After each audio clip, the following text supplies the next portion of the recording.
हमारा channel Joy बाबू mix video अपने सब्सक्राइबरों के लिए तोहफे लेकर आया है। जो भी सब्सक्राइबर और व्यूवर वीडियो को देखकर लाइक करके कमेंट में गुड लिखेगा तो उसको मिल सकती है एक बहुत ही अच्छी मोटिवेशनल पुस्तक, थिंक एंड ग्रो रिच। सोचो और अमीर हो जाओ। इसके लिए आपको चैनल को सब्सक्राइब करना होगा और वीडियो को लाइक करके कमेंट में गुड लिखना होगा। फिर वीडियो के सभी कमेंट रो लकी ड्रा के द्वारा 5 पुस्तक सोचो और अमीर हो जाओ मिल सकती हैं। इसके लिए हम आपके कमेंट के रिप्लाई में आपसे कुरियर डिलीवर का पता पूछेंगे। बस हमें अपना पूरा पता बताओ और घर बैठे थिंक एंड ग्रो रिच पुस्तक पा सकते हो बिल्कुल मुफ्त। ऐसी बहुत सारी पुस्तकों का भंडार है हमारे पास आपके लिए। 1 मिनट के अंदर अपना जीवन बदलने का रचनात्मक दृष्टिकोण।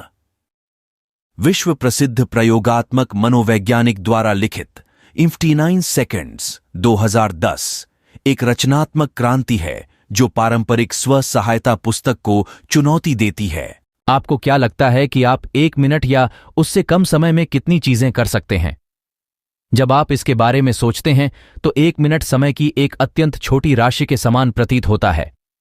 आप सोच सकते हैं कि ऐसा कुछ भी नहीं है जो आप 1 मिनट में कर सकते हैं जिससे आपके जीवन में कोई बदलाव आएगा। लेकिन आपको यह जानकर आश्चर्य हो सकता है कि वास्तव में 40 कार्य ऐसे हैं जिनमें केवल 1 मिनट लगता है और जो आपके जीवन की गुणवत्ता पर महत्वपूर्ण प्रभाव डाल सकते हैं। उदाहरण के लिए 1 मिनट में आप अपना बिस्तर बना सकते हैं, आप अपने बाथरूम के शीशे को साफ कर सकते हैं, आप अपने पैर के नाखूनों को ट्रिम कर सकते हैं, आप चावल, पॉपकॉर्न या इंस्टेंट कपकेक को 1 मग में माइक्रोवेव कर सकते, आप अपने गंदे जूते, अंडरवियर या बर्तन उठा सकते हैं और उन्हें वहीं रख सकते हैं जहां वे हैं। आप अपने विटामिन ले सकते हैं, अपने पौधों को पानी दे सकते हैं या अपने बाथरूम में टॉयलेट पेपर को बदल सकते हैं। ये सभी कार्य अविश्वसनीय रूप से छोटे हैं, लेकिन वे आपको खुश कर सकते हैं और आपकी कार्य सूची में कुछ आवश्यक चीजें शामिल कर सकते हैं। अध्याय 1। यदि आप वह नौकरी पाना चाहते हैं तो आपको लोगों को अपने जैसा बनाना होगा। दुनिया में लगभग हर किसी के लिए नौकरी पाना एक बड़ी प्राथमिकता है। हम साक्षात्कार में सफल होने के बारे में स्व सहायता पुस्तकें पढ़ते हैं। हम अपने बायोडाटा को बेहतर बनाने, अपने साक्षात्कार कौशल को बेहतर बनाने या भीड़ से अलग दिखने में मदद करने के लिए डिजाइन की गई कक्षाएं लेते हैं। हम इस उम्मीद में अतिरिक्त पाठ्यचर्या और अतिरिक्त क्रेडिट कक्षाओं का सहारा लेते हैं कि वे हमें साक्षात्कारकर्ता के सामने सक्षम और योग्य दिखने में मदद करेंगे। लेकिन लेखक का मानना है कि ये सभी चीजें उतनी मददगार नहीं हैं जितना हम सोचते हैं। हालांकि नौकरी के लिए सही उपकरण और शिक्षा का होना निश्चित रूप से महत्वपूर्ण है। साक्षात्कार में सफल होना आमतौर पर आपकी योग्यताओं की तुलना में साक्षात्कारकर्ता की आपके बारे में धारणा पर अधिक निर्भर करता है। इसलिए यदि आप वास्तव में किसी साक्षात्कार में सफल होना चाहते हैं और अपनी मनचाही नौकरी पाना चाहते हैं तो साक्षात्कारकर्ता को अपने जैसा बनाना महत्वपूर्ण है और ऐसा करने के लिए आपको संभावना के बारे में सीखना होगा। तो क्या चीज किसी व्यक्ति को पसंद करने योग्य बनाती है और आप पहली बार में अच्छा प्रभाव कैसे डालते हैं? लेखक का मानना है कि सकारात्मक शारीरिक भाषा किसी को आपके बारे में सकारात्मक पहली छाप देने की कुंजी है। यदि आपने पहले सकारात्मक बॉडी लैंग्वेज के बारे में नहीं सोचा है तो हम खुली और बंद बॉडी लैंग्वेज के बीच अंतर पर विचार करके इसे तोड़ देंगे। हो सकता है कि आप इन श्रेणियों के नामों से परिचित न हों, लेकिन जब आप इन्हें देखेंगे तो निश्चित रूप से इन्हें जान लेंगे। उदाहरण के लिए मान लें कि आप अपने किशोर बेटे से इस बारे में बात कर रहे हैं कि वह अपने कमरे में वीडियो गेम खेलने में कितना समय बर्बाद करते हैं। यदि वह अपनी बाहों को अपनी छाती पर मोड़कर खड़ा होता है और आपकी हर बात पर अपनी आंखें घुमाता है तो आपको संदेश जोर से और स्पष्ट रूप से मिलता है। वह खुद को आपसे दूर कर रहा है और आप दोनों के बीच भावनात्मक दूरी बना रहा है। इसी तरह यदि आप दोपहर के भोजन के लिए अपने सबसे अच्छे दोस्त से मिल रहे हैं और वह खुली बाहों और बड़ी मुस्कान के साथ आपका स्वागत करने के लिए खड़ी होती है तो आप बता सकते हैं कि उसकी प्रतिक्रिया खुली और गर्मजोशी भरी है। इसलिए जब आप पहली बार किसी नए व्यक्ति से मिल रहे हों तो इन सिद्धांतों को ध्यान में रखें। अपने चिड़चिड़े किशोर की तरह मत बनो। खुलेपन का संचार करने के लिए अपने शरीर का उपयोग करें। इसका मतलब यह हो सकता है कि आप अपनी भुजाओं को अपनी तरफ ढीला लटकाकर खड़े हों, एक ऐसी स्थिति जो बताती है कि आप अपने और दूसरों के साथ सहज हैं और आपका शरीर खुले और आमंत्रित तरीके से दूसरे व्यक्ति की ओर मुड़ा हुआ है। दूसरे व्यक्ति की ओर थोड़ा झुककर आप संकेत देते हैं कि आप उनमें रुचि रखते हैं और वे क्या कहना चाहते हैं। यह एक दोस्ताना माहौल बनाता है और दूसरे व्यक्ति को आपकी उपस्थिति में सहज महसूस करने के लिए आमंत्रित करता है। सीधा नेत्र संपर्क बनाए रखना अगला कदम है। जाहिर है आप उन्हें घूरकर नहीं देखना चाहेंगे। बहुत अधिक बिना पलकें झपकाए आंख मिलाने से वे आश्चर्यचकित हो सकते हैं कि क्या आपके तहखाने में कोई खौफनाक छिपा हुआ कालकोठरी है। इसीलिए इसके बजाय मुस्कुराते हुए कुछ सेकंड के लिए सीधे आंखों से संपर्क करें। इसका सीधा मतलब यह है कि आप उन्हें देखते हैं और आप सकारात्मक हैं और संलग्न होने के इच्छुक हैं। और एक अतिरिक्त बोनस के रूप में यह व्यवहार आपके आईक्यू के बारे में उनकी धारणा को बढ़ाने में भी मदद करेगा। हम यह जानते हैं क्योंकि 2007 में लोयोला मैरीमाउंट विश्वविद्यालय के शोधकर्ताओं ने बुद्धि के प्रथम प्रभाव पर आंखों के संपर्क के प्रभाव को मापने के लिए एक अध्ययन किया था। प्रमुख शोधकर्ता नोरा ए मर्फी ने अपने निष्कर्षों का वर्णन इस प्रकार किया। बोलते समय देखना एक प्रमुख व्यवहार था। यह आईक्यू के साथ महत्वपूर्ण रूप से सहसंबद्ध था। प्रभाव प्रबंधन लक्ष्यों द्वारा सफलतापूर्वक हेरफेर किया गया था और उच्च कथित खुफिया रेटिंग में योगदान दिया था। अप्रत्याशित रूप से मर्फी ने यह भी पाया कि चश्मा पहनने से बुद्धिमत्ता की पहली छाप बढ़ती है। इसलिए यदि आपको पहले से ही चश्मा की आवश्यकता नहीं है तो उसे पहनना आवश्यक नहीं है, लेकिन आंखों का अच्छा संपर्क आवश्यक है। ध्यान रखें कि ये सभी अशाब्दिक कारक आपके और दूसरे व्यक्ति के एक शब्द बोलने से पहले ही माहौल तैयार कर देते हैं। तो अब जब आपने अपने अशाब्दिक संचार के माध्यम से एक सकारात्मक माहौल स्थापित कर लिया है, तो अब समय आ गया है कि आप अपना ध्यान अपनी बातचीत के बोले गए हिस्से पर केंद्रित करें। यहीं पर बहुत से लोग लड़खड़ाने लगते हैं, इसीलिए याद रखने वाली सबसे महत्वपूर्ण बात यह है, घबराएं नहीं। बहुत से लोग शुरू से ही अपने पैरों पर कुल्हाड़ी मारते हैं क्योंकि उन्हें चिंता होती है कि वे गलत बात कहने जा रहे हैं। परिणाम स्वरूप वे स्वयं को अनावश्यक रूप से अजीब बनाते हैं। इसलिए जहां भी संभव हो ज्यादा सोचने और अन्य चिंता पैदा करने वाले व्यवहारों से बचने का प्रयास करें। बस बुनियादी बातों पर ध्यान दें। मुस्कुराएं, अपना परिचय सरल शब्दों में दें, हाय, नमस्ते, आप कैसे हैं, और उन्हें अपना पहला नाम बताएं। यह एक त्वरित बर्फ तोड़ने वाला उपाय है जो दूसरे व्यक्ति को उसी तरह प्रतिक्रिया देने के लिए आमंत्रित करता है। और यदि बहुत से लोगों की तरह आप अपना नाम भूलने को लेकर चिंतित हैं, तो आप तुरंत बाद स्वाभाविक तरीके से उनका नाम दोहरा सकते हैं, जैसे कि एलिसन, आपसे मिलकर बहुत अच्छा लगा, एलिसन। यदि यह आपको स्वाभाविक लगता है तो आप उनके नाम की तारीफ भी कर सकते हैं या कोई किस्सा भी शामिल कर सकते हैं, जैसे ओह, मेरी बहन का नाम एलिसन है। यदि आप इन सरल चरणों को लागू करते हैं तो जो कोई भी आपसे मिलेगा उस पर पहली सकारात्मक छाप पड़ेगी। और सबसे अच्छी बात यह है कि इन सभी युक्तियों को 1 मिनट के अंदर लागू किया जा सकता है। अध्याय 2, भेद्यता के माध्यम से दूसरों के साथ सकारात्मक संबंध विकसित करें।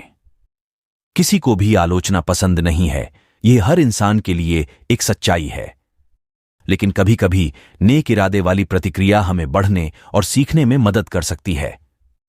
ऐसा इसलिए है क्योंकि किसी के यह कहने में अंतर है, तुम बेकार हो, और रचनात्मक आलोचना जो हमें बढ़ने में मदद करने के लिए बनाई गई है।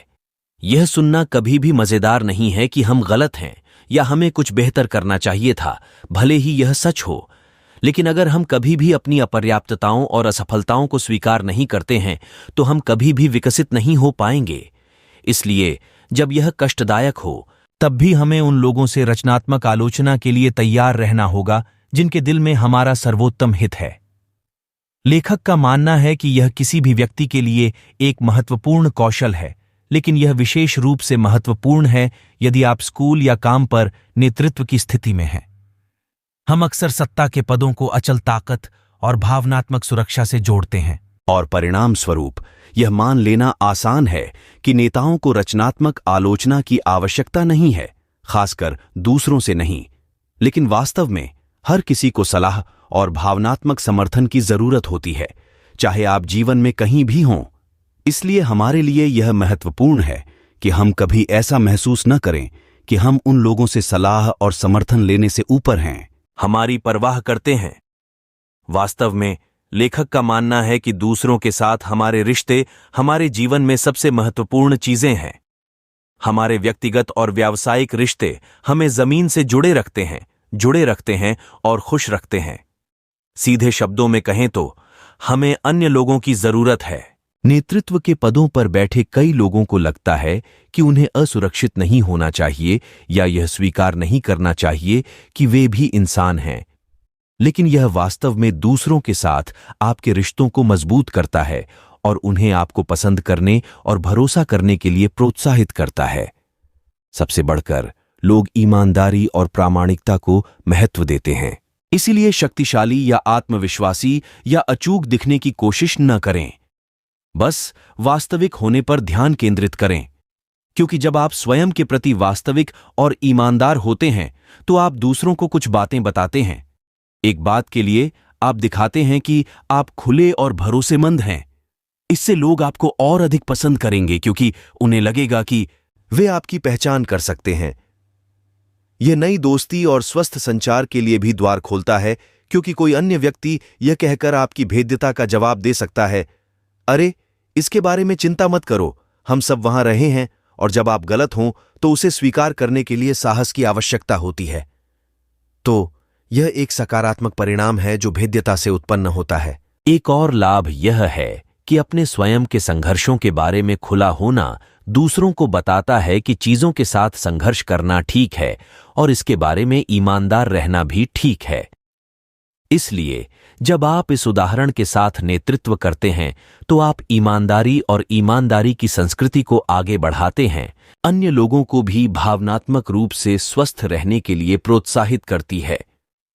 और जब आप अन्य लोगों को सर्वश्रेष्ठ स्वस्थ रहने के लिए प्रोत्साहित करते हैं तो आप जानते हैं कि आप एक नेता के रूप में सफल हो रहे हैं। इसलिए जब आप खुद को नेतृत्व की स्थिति में पाते हैं, कुछ सामान्य गलतियां न करें जो आम तौर पर लोगों को परेशान करती हैं। यह मत मानिए कि आपको कुछ भी बनना है जो आप नहीं हैं। यदि आप घबराए हुए हैं या किसी चीज को लेकर नए हैं तो ऐसा कहना ठीक है। और यह मत मानिए कि सत्ता की स्थिति स्वचालित रूप से आपको भावनात्मक स्थिरता प्रदान करती है। नेता भी संघर्ष करते हैं और कोई भी पूर्ण नहीं होता। और अंत में कभी भी ऐसा महसूस न करें कि आप यह स्वीकार करने के लिए बहुत महत्वपूर्ण हैं कि अन्य लोगों के पास इस बारे में अच्छी अंतर्दृष्टि हो सकती है कि आप कैसे सुधार कर सकते हैं।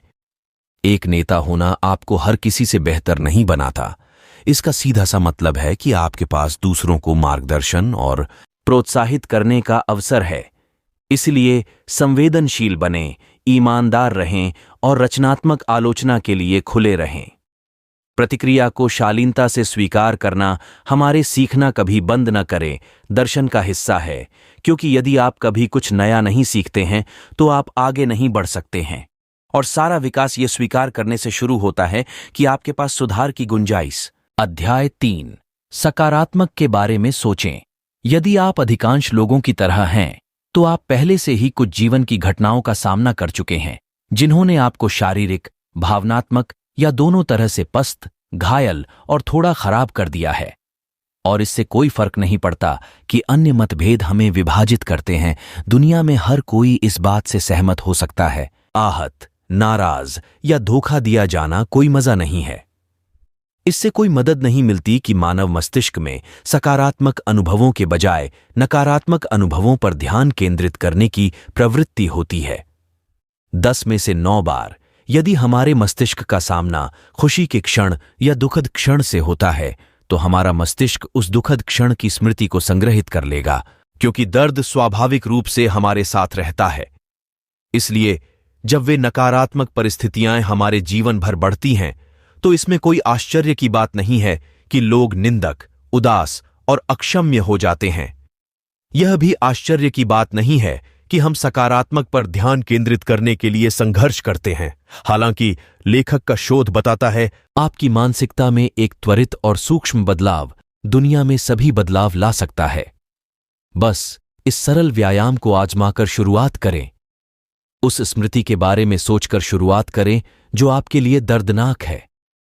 हो सकता है कि आप किसी ऐसे परीक्षण में असफल हो गए जो वास्तव में आपके लिए मायने रखता हो, या आपके रोमांटिक पार्टनर ने आपको छोड़ दिया हो। इसमें कोई संदेह नहीं, ये दोनों बातें दुखद और निराशाजनक हैं।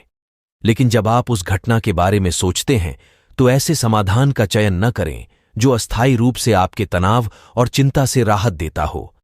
अपने दुखों को बेन और जेरी की एक चुटकी में डुबाना इस समय मददगार हो सकता है, और इसमें कुछ भी गलत नहीं है। लेकिन आप इन विकल्पों को अपनी समस्याओं के वास्तविक समाधान के रूप में नहीं अपना सकते। अपने दर्द से विचलित होने के बजाय आप स्वस्थ तरीके से इसका सामना करने में सक्षम होना चाहते हैं। इसलिए जब आप उस दर्दनाक स्मृति के बारे में सोचें तो अपने आप से एक सरल प्रश्न पूछें, इस अनुभव ने मुझे बढ़ने में कैसे मदद की? यदि आवश्यक हो तो आप प्रश्न को कुछ इस तरह भी बदल सकते हैं, जैसे मैंने इस अनुभव से क्या सीखा, या इस अनुभव ने मुझे एक बेहतर इंसान कैसे बनाया। यदि आप अपने आप से इन 3 प्रश्नों में से एक पूछते हैं तो आप हमेशा अपने द्वारा अनुभव की गई किसी भी चीज का उत्तर पा सकते हैं। और क्योंकि ये प्रश्न चरित्र निर्माण और विकास पर ध्यान केंद्रित करते हैं, वे आपको जीवन की चुनौतियों से निपटने के लिए बेहतर तैयार होने और भावनात्मक रूप से अधिक स्थिर होने में मदद करेंगे। इनमें से कोई भी प्रश्न अपने आप से पूछने में 1 मिनट से भी कम समय लगता है। बस आपको अपनी मानसिकता बदलने और खुद को स्वस्थ आदतों की राह पर लाने की जरूरत है। अध्याय 4, अंतिम सारांश। जब हम आत्म सुधार के बारे में सोचते हैं तो हम अक्सर एक विशाल कार्य की कल्पना करते हैं जिसमें महीनों या वर्षों का समर्पण लगेगा। और दुर्भाग्य से कई स्व-सहायता पुस्तकें इस दृष्टिकोण को कायम रखती हैं। इससे कई लोगों को यह महसूस होता है कि उनके जीवन को बेहतर बनाने का प्रयास उनकी क्षमता से कहीं अधिक है। इसलिए लोग अक्सर ऐसी स्थितियों में फंसे रहते हैं जो अस्वास्थ्यकर और अनावश्यक होती हैं। लेखक का शोध एक तेज विकल्प प्रदान करके इन नकारात्मक धारणाओं को चुनौती देता है। उनका शोध साबित करता है कि जीवन की कई सबसे आम चुनौतियों को कुछ सरल जीवन हैक्स का अभ्यास करके दूर किया जा सकता है, जिसमें 1 मिनट से भी कम समय लगता है। 1 मिनट से भी कम समय में आप लोगों को अपने जैसा बनाकर भेद्यता के माध्यम से सकारात्मक संबंध विकसित करके और अपनी मानसिकता में बदलाव करके अपनी भविष्य की संभावनाओं में सुधार कर सकते हैं। हमारा चैनल जॉय बाबू मिक्स वीडियो अपने सब्सक्राइबरों के लिए तोहफे लेकर आया है। जो भी सब्सक्राइबर और व्यूबर वीडियो को देखकर लाइक करके कमेंट में गुड लिखेगा तो उसको मिल सकती है एक बहुत ही अच्छी मोटिवेशनल पुस्तक, थिंक एंड ग्रो रिच। सोचो और अमीर हो जाओ। इसके लिए आपको चैनल को सब्सक्राइब करना होगा और वीडियो को लाइक करके कमेंट में गुड लिखना होगा। फिर वीडियो के सभी कमेंटरों लकी ड्रा के द्वारा 5 पुस्तक सोचो और अमीर हो जाओ मिल सकती हैं। इसके लिए हम आपके कमेंट के रिप्लाई में आपसे कुरियर डिलीवर का पता पूछेंगे। बस हमें अपना पूरा पता बताओ और घर बैठे थिंक एंड ग्रो रिच पुस्तक पा सकते हो, बिल्कुल मुफ्त। ऐसी बहुत सारी पुस्तकों का भंडार है हमारे पास आपके लिए।